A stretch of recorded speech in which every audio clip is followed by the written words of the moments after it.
Hello, hello, hello! Magandang araw! Welcome to my channel. Ako nga pala si Mystico Moreno, and in short, mismo at dito sa aking channel, we will manifest love and light sa inyong Tagalog love reading ngayon na mismo. Okay, so ang gawin natin today ay ang inyong love message at para ito sa lahat ng Libra. Hi, hi, hi sa inyong mga Libra. Thank you po sa inyo na patuloy na sumusuporta sa Mystico Moreno channel. At sana patuloy niyo pong suportahan by liking this video. It helps the channel grow. Comment na rin sa baba. Lalo na kung nag-resonate ang reading today. And sana po sa mga bagong Libra na nakasubaybay ngayon, suportahan niyo rin po ang aking channel by subscribing. So, my channel grows at marami pa akong magawang love reading para sa inyo. Comment, share, like nyo na rin itong video. Maraming salamat po. Okay, so ang gagawin natin today ay ang 8 card spread kung saan bubunot din ako ng 8 cards from this deck and 8 cards from this deck. Tapos interpret natin siya ano bang kaganapan ngayong mid or almost last week na rin pala ng May. Okay. And as I always do sa channel na to, remind ko lang lahat that this is a collective and general love reading. So it may or may not resonate with everyone. Kapag hindi nag-resonate, huwag pilitin. Okay. Abangan nyo na lang masusunod kong love reading. Just take whatever resonates, leave the rest behind. Kapag hindi talaga, yun nga. Ibig sabihin, hindi ko nasagap ang energy ninyo sa reading na ito. Pwede nyo ring panoorin yung mga past videos na na-post ko na dahil ang tarot and oracle readings naman talaga ay timeless. Baka isa din ay mag-resonate sa inyo. Okay? Better yet, book a personal and private reading. Nasa description box lang naman yung email address ko. Mas okay yan kasi naka-tune in at naka-align yun sa energy ninyo. Okay? Right. So, simulan na natin. Okay. So, I'll pick the 5th card dahil may pa rin naman ngayon. Okay. So, first card, the Hierophant. And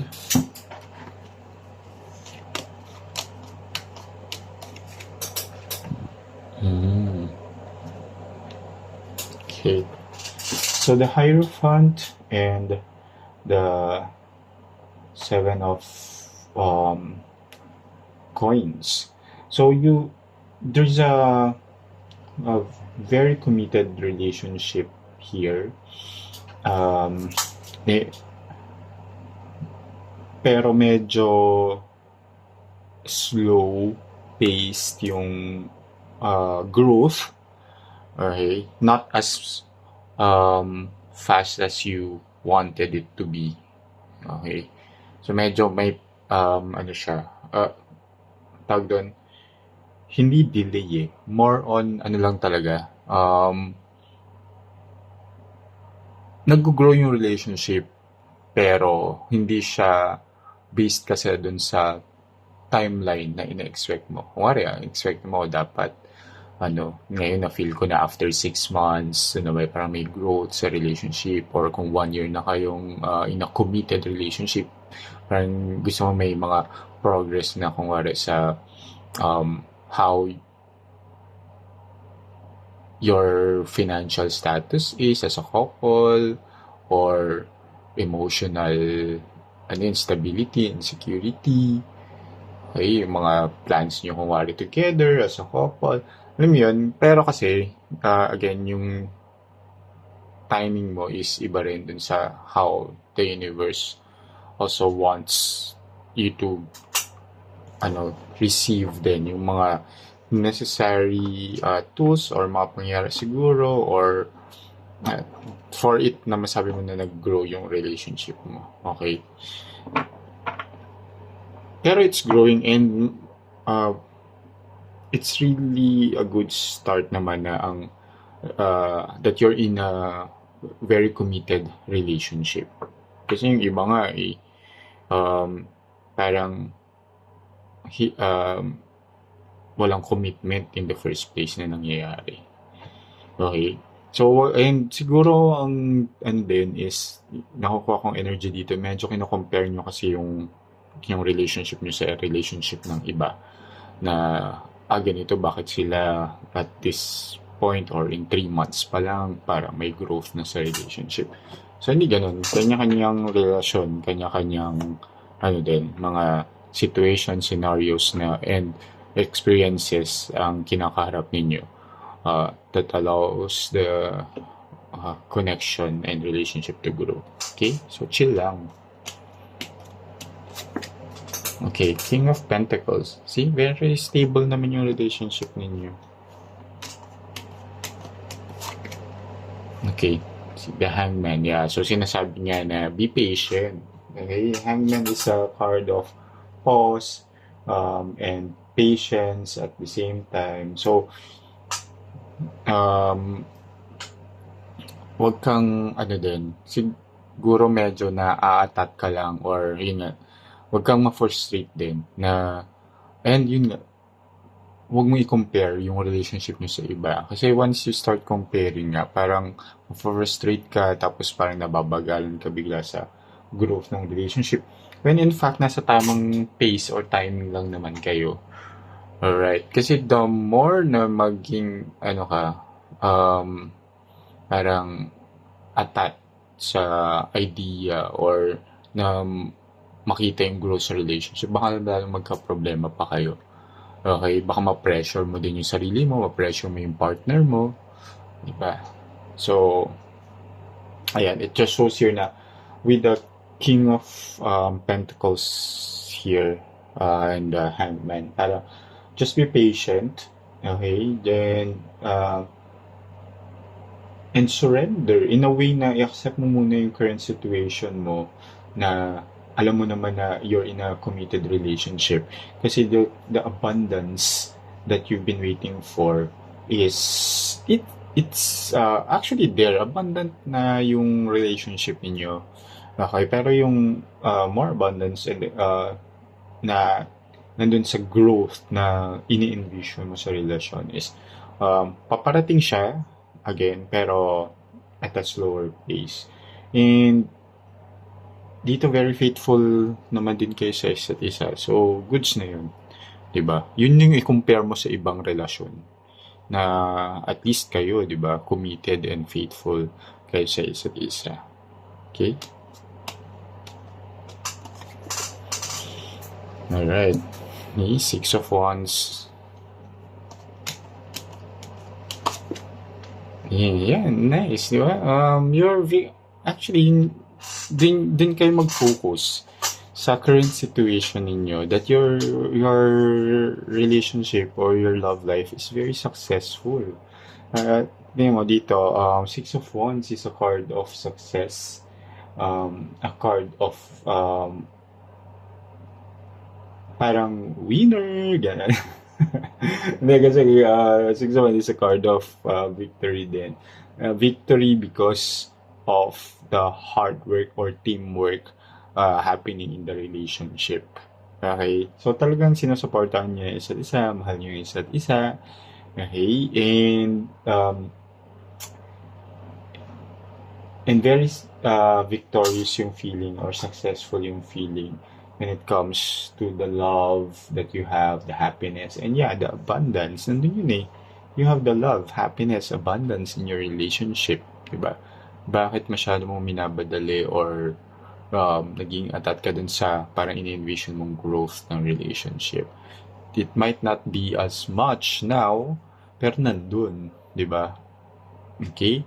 And yun yung, for me, best to compare with others and you see the positive things sa relationship ninyo na hindi man kami at this level pa ng relasyon tulad ng iba, pero versus others din na hindi nakaka-experience ng ganito, di ba?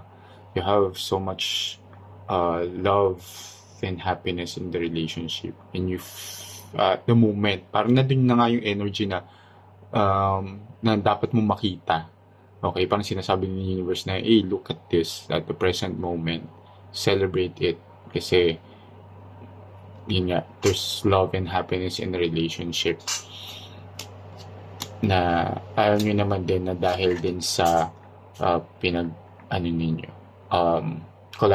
collaborative effort ninyo to really reach that goal of growth. Okay? Oh, tingnan mo. Ace again, another ace, and Ace of Wands pa. With the Queen of Swords. Alright. Okay, so Ace of Wands with the Queen of Swords. Ace of Wands is, there will be a new beginning. Okay?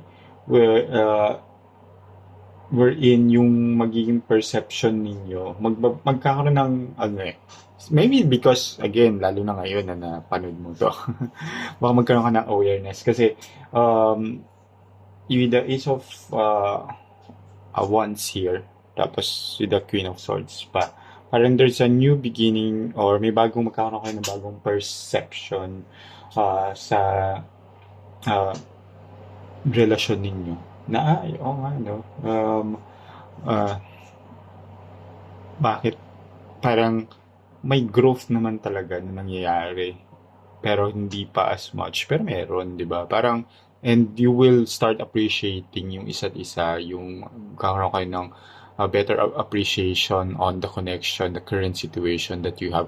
And lalo na kung ikaw may unang nagkaroon ng self-awareness, explain mo rin yun. Kasi kung nafe-feel din ni partner mo na parang ang bagal ng growth natin, explain mo rin yung whatever awareness now that you have in the relationship. Okay? Kasi pag medyo minulat mo din yung kung ganito din yung nafe-feel ng partner mo na parang slow ng growth ng relationship, ikaw na may awareness na on what love, abundance, and happiness that you currently have. Tapos explain mo yun at imulat mo din yung mata niya dun sa currently growth na meron kayo, mas ma-appreciate nyo din and yung isa't isa, yung mga ginawa ninyo in collaborative effort. Yes, A for effort. That's why effort. Okay? Eight of Pentacles. Nice. And Temperance. Ayan. See, medyo, tingnan mo, hangman ka na, may temperance ka pa. Okay? So, be patient lang talaga. And, be at peace. Siguro isa din sa mga kailangan yung, is, to practice compromise. Baka dun din kayo parang, hindi sa nagkukulang pero kailangan nyo pang i-develop.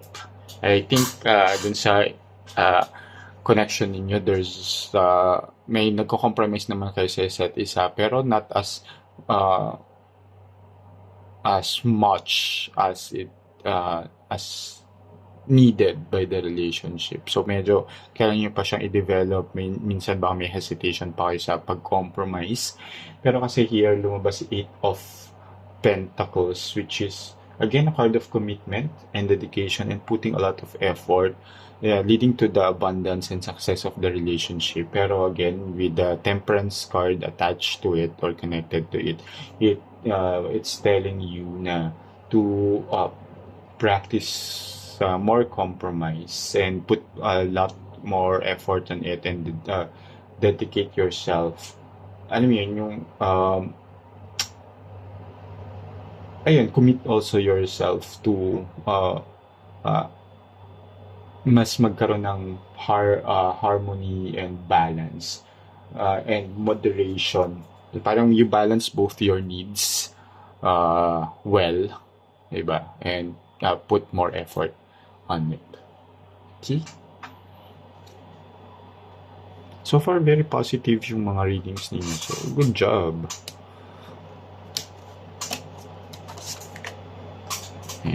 See, Four of Swords. So, take a pause na naman. See? Ayan.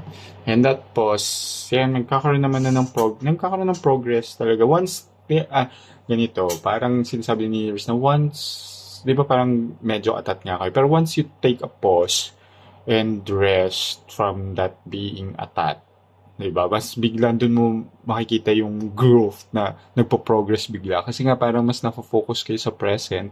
Ito, yung nafo-focus kayo dun sa mga needs for improvement ninyo. Kasi baka nakafocus kayo nga sa envision tapos may mga small details na yun yung kailangan yung pagtuunan ng pansin at i-workout muna at i-balance para biglang tapos doon yung makikita na parang nag-grow ng faster than you expected na on relationship. Ayun, ganun. Okay? You're Libra. Dapat balance. Naka-focus ang energy nyo sa balance. Pero ngayon, parang may imbalance nga kasi ito yung current situation pero also you're aiming na agad. Dito hindi pa siya talaga currently stable. May mga compromise pa kayo na kailangan gawin sa isa't isa. Pero it's doing well. Again, take a rest, take a pause from that frustration din. Ito yung gusto mong mangyari na agad and present at the moment and enjoy it. Okay? The Ten of Swords. Ayan. Kasi it may lead, sinabi ko na yun kanina, di ba? The more na mas nag-focus ka dun sa ini-aim mong growth, baka it may lead to failure of the relationship as shown here by the Ten of Swords. And what's related din, ayun. So, Six of Coins is a card of gratitude. Diba? Dahil ito na ini-aim mo, hindi ka nag-focus dito, hindi mo na-appreciate yung present moment, the love, the happiness, the abundance that you have at the moment. Hindi siya na-appreciate. So, parang ang nangyayari is hindi ka din, dahil hindi mo siya na-appreciate, hindi ka nami-miss mo yung pagiging grateful sa current situation na masaya, na alam mo yun, na for others sa ibang relationship, ito yung hinahanap-hanap nila, di ba? So, you're failing on those, parang sinasabi din dito kasi Ten of Swords is a card of failure, parang you're failing to appreciate and put gratitude or show gratitude dun sa current happy and loving situation that you have. So again, it's a reminder for you to stay at the present, okay, chill, relax, focus, take a pause, and balance the situation, right? And last card, okay, the Emperor. Nice. And Two of Cups. Wow! Love nyo talaga yung isa't isa. Okay. So, slow man ng growth, committed kayo sa isa't isa. Ending with the Emperor, which is a card of stability. There's really so much stability, reliability, and leadership in a way na responsible kayo sa mga roles ninyo in the relationship at responsive. Dito nga nagtutulungan naman talaga kayo to support each other. And with the Two of Cups here it's a card of relationship and connection and so much attraction. Alam mo yun, very mutual din naman talaga yung feelings ninyo. Walang hindi nagre-reciprocate. Very the love and effort you give, you get it back, diba? So, and it's because nga you're both responsible in what you do and accountable din kayo sa mga ginagawa ninyo, and nakikita yon sa dynamics and growth ng relationship na medyo baka at the moment hindi mo napapansin, pero that's the growth that you have and that's the type of relationship din, or even sa point of view pa nga ng iba, baka nako-compare din nila yung relationship nila sa inyo at nasasabi nila na sana ganyan yung relationship namin, because napakaganda ganda ng reading ninyo. Okay, Libra? Alright, stay at the present muna, focus sa current situation because there's so much love, happiness, and abundance already in your relationship.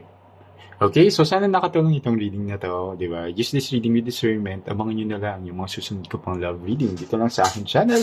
Ako nga pala si Mystico Moreno, or in short, mismo, Kita Kits. Ingat!